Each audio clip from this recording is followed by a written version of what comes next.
Hi, this is Dr. Dave Cron and welcome to my channel, Dairy Sense. On this channel, I will show you new yet practical solutions that will revolutionize the way you prevent and treat common diseases and production issues on all farms, both large and small.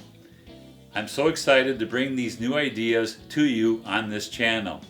You won't hear this perspective from any other veterinarians or nutritionists, but many of my clients that have taken on these ideas and used them have had great success. A client of mine once told me that I have a face for radio, so we'll see how this goes.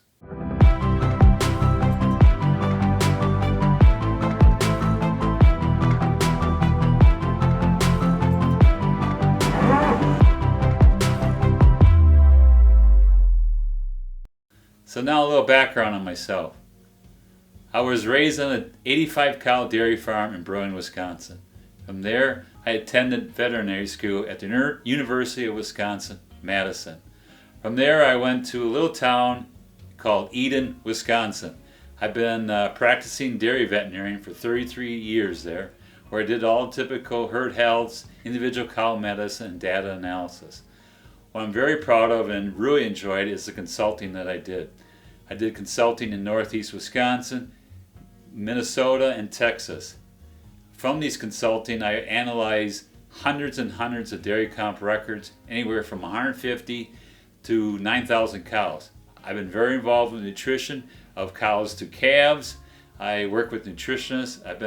I analyze many of my clients' rations, and I currently use the NDS nutrition program.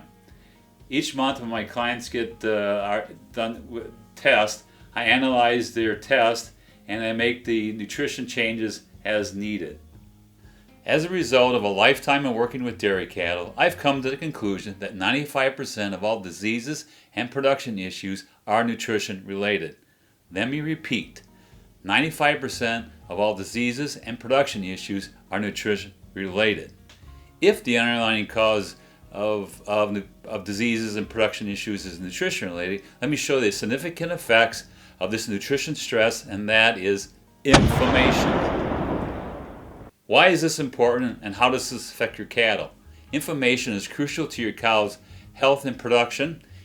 Preventing this inflammation will ultimately help you to prevent clinical disease, reduce antibiotic use, improve animal welfare, increase production and feed efficiency, and finally, boost profit and return on investment.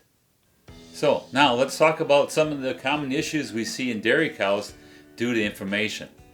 Of course, every list has to have 10, so let's start with 10. Okay, number 1 is hypocalcemia in post-fresh cows. A very common procedure is we give a calcium bolus at calving time, and we repeat it 12 hours later. What if I told you that the majority of hypocalcemia is due to inflammation? And what if I told you the treatment for inflammation is much different than just giving a calcium bolus?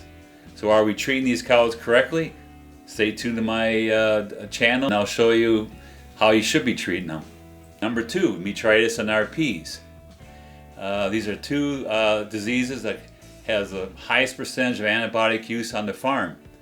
And these also are caused by inflammation. So if you want to reduce RPs and metritis and reduce antibiotic use on your farm, we have to know about inflammation and reduce it. So stay tuned to see how you do that. Number 3, ketosis and fatty livers. These are the most common diseases you see on the farm. On the left here you see some post-fresh cows that are locked up. They have ketosis. They could have anywhere from being off feed a little bit to completely off feed. They usually have cold ears and might have droopy ears and droopy eyes. If a cow continues to be ketotic and continues to mobilize fat, she can develop a fatty liver. On the right is a picture of a fatty liver on a cow that ended up dying from it. So the cause of ketosis and fatty livers also is from inflammation.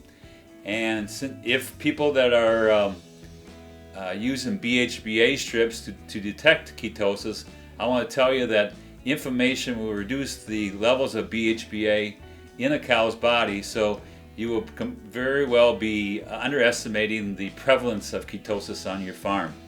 So instead of doing BHBA and spending the time and the money to do that, I'm going to show you in later videos how to do appetite scoring. And this appetite scoring will be done on a daily basis, and I'll show you how to treat these cows appropriately. Number 4, mid-lactation indigestion, or some people call it mid-lactation milk fevers. These are the most common day-to-day issues that occur because of inflammation on every farm. If you have rumination collars, these are the cows that are off feed for a few hours or for more than a few hours. These cows usually can be off feed a little bit or a lot. They usually have cold ears. They usually have very stiff manure, but not loose manure, but stiff manure, and they have undigested feed in it. Of course, the cause of this is inflammation, and I'm going to show you in later videos how to prevent and treat these cows if they come down with mid-lactation indigestions. Number 5 is HBS and abomasal ulcers. If the mid-lactation indigestions continue to get worse, that can lead to HBS and hemorrhagic ulcers. They are all due to 100% are due to inflammation. On the left you can see is HBS, hemorrhagic bowel, where you have all blood in the intestines, and on the right you see an abomasum that's ulcerated. These cows usually die, so very, very poor success rate for treating them, and so again we need to prevent it, and I'm going to show you how you do that in other videos. Number 6, poor milk persistency post-peak. If you have this issue on your farm, this is the most costly result of inflammation you will have. Over the years of looking at all the dairy comp records, I have seen over 90% of herds I look at have poor persistency post-peak. So let's look at some lactation curves. The first one here is a very good lactation curve. You have good startups, good peak milk, and excellent persistency post-peak. This is a herd that's given 102 pounds of milk. If you look at the next herd, this herd also has good startups and good peak milk, but they too do not have very good. They do not have very good persistency post-peak, and this herd is averaging only 92 pounds of milk. So between the two herds, they have good startups, but the persistency is different, and that is 10 pounds of milk per cow per day. You can figure how much that's costing this herd. If you look at an example herd, if we saw a 2% decline in persistency post-peak, and if you measured the area underneath the curve and the production underneath the curve, you will see that ends up to be about 1,600 pounds of milk.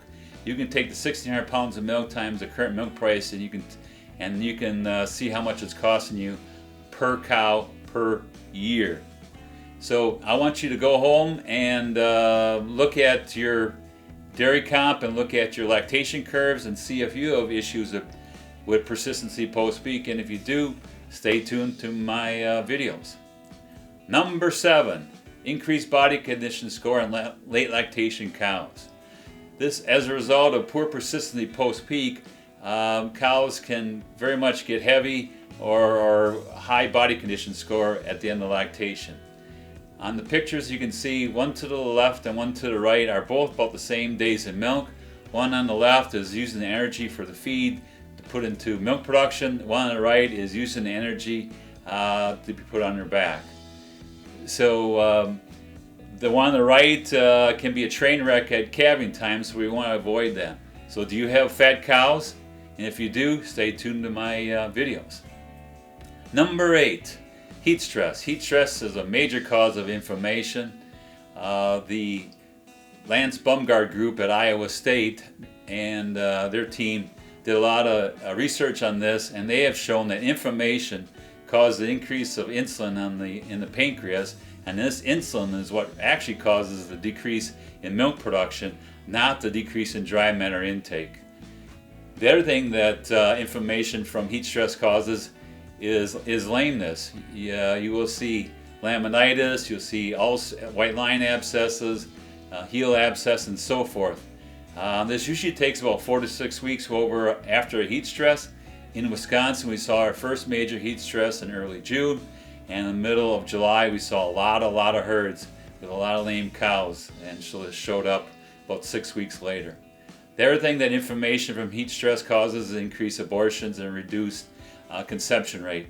Another thing that inflammation from heat stress causes is increased pneumonia. You'll see a lot of cows in herds that went through some heat stress. You'll be treating them for pneumonia. I will show you in later videos on how you can prevent the inflammation effects from heat stress. Number 9, salmonella outbreak. This is always secondary to some type of inflammation or nutritional stress. Instead of looking at which vaccine we should use, we should concentrate our effort on looking at the nutrition. If it's a fresh cow salmonella outbreak, we need to look at the transition ration. If it's a lactating group outbreak, we need to look something changed in the lactating group. So again, stay tuned my videos. I'll talk about how to prevent salmonella. Number 10, increased cell count and mastitis. How many people look at nutrition when they have an increased cell count or mastitis problem? I would think nobody does. In my opinion, I believe inflammation is an underlying cause of high cell count and mastitis issues. If you have an outbreak of coliform mastitis in your herd, say like E. coli or Klebsiella, instead of just focusing on parlor procedure or milker training, which are all important, let's also look at nutrition. Wow, inflammation does not only cause issues in cows, but let's look at how inflammation affects calves and their issues they have with it. The first one we're going to talk about is calf hood pneumonia. How many people out there have problems with pneumonia? Most people do. It's a very common problem. The 3 time periods we see pneumonia are pre-weaning, post-weaning, and when we switch over to fermented feeds. Of course, the cause of pneumonia, I believe, is due to inflammation. It's the nutrition we feed to these calves which causes the inflammation, and that is what causes the pneumonia. So instead of concentrating solely on antibiotics and ultrasound in the lungs of these calves, let's focus on the nutrition and reduce the inflammation which causes them to get pneumonia. Number 2 for calves is subclinical ulcers. Do you know that 80% of pale-fed calves have subclinical ulcers? Of course, the cause of this is inflammation from feeding them this way. When they get subclinical ulcers, they're going to have decreased feed efficiency, decreased gain, and also have a reduced immune system because of the effects on their immune system. So of course the cause is inflammation, and let's stay tuned to my videos, and I'm going to show you how to prevent these ulcers in calves. Number 3 is salmonella outbreak in calves. And like the cows, I believe this is secondary to inflammation. Instead of just looking at how you treat them and vaccines for them, also concentrate on the nutrition. I believe the nutrition causes the inflammation, which causes the susceptibility to salmonella. Number 4 is coccidiosis. It's similar to salmonella, where I believe coccidiosis is secondary to the inflammation. Again, let's look at what we're feeding these animals to prevent the inflammation from occurring. Number 5 is bloating. There's 2 types of bloats, abomasal bloats and rumen bloats. Of course, again, these are all caused by inflammation and how we feed these calves. And number 6 is clostridial outbreaks. This is always similar to that previous things I've been talking about, that they are secondary to inflammation, and how we feed these calves is the reason behind it. I have told you that inflammation is the cause of these common issues in cows and calves. Let me show you how inflammation fits in the big picture with a flow chart. First of all, let's start with nutrition. What goes into these cows or calves, and if we do things wrong, we form a condition in the cells called oxidative stress. Oxidative stress is the development of metabolic toxins in the gut cells. When these toxins build up, they cause a condition called inflammation. That's what we've been talking about the whole video. And when these toxins continue to build up in the gut cells, they cause the breakdown of these intercellular adhesions, and they cause a thing called leaky gut. Leaky gut actually is what causes all the diseases and production issues in cows and calves. It has long been my belief that you can't prevent it if you don't understand it. So stay tuned as I will help you understand more about oxidative stress, leaky gut, and other key issues that affect your cows. My hope for this channel is to bring the kind of dairy sense that will help farmers and save cows. So like, comment, and subscribe below, and I'll see you next time.